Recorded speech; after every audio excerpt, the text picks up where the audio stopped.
জামালপুরের সরিষাবাড়িতে অটোসহ দুই অটো চোরকে আটক করে পুলিশের কাছে সোপর্দ করেছে জনতা।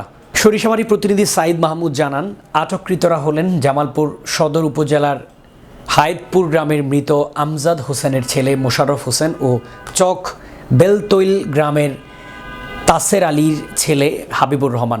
সরিষাবাড়ি থানার ভারপ্রাপ্ত কর্মকর্তা চাঁদ মিয়া জানান, উপজেলার আরামনগর বাজারে অটো চালক নীরব মিয়া তার অটোরিকশাটি রাস্তার পাশে রেখে এক বস্তা কাঁচামরিচ নিয়ে বাজারের ভিতরে যায়। 10 মিনিট পরে এসে দেখে তার অটোরিকশাটি আর নেই।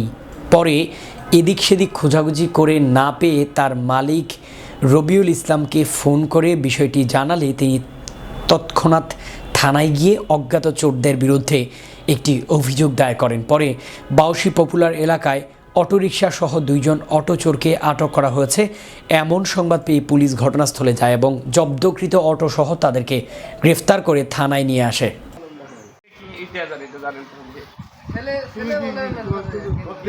প্রায় 1 ঘন্টা পরেই পপুলার এলাকা থেকে ওই দুইজন অটো চোরকে আমরা হাতে নাতে ধৃত করি। যে অটোটা নিয়ে তারা বাটারা হয়ে জামালপুরের দিকে যাচ্ছিল, তাৎক্ষণিকভাবে আমরা এই অটো উদ্ধার করাতে এলাকার মানুষ স্বস্তি ফিরে পেয়েছে এবং এই অভিযান আমাদের অব্যাহত আছে এবং ভবিষ্যতেও থাকবে।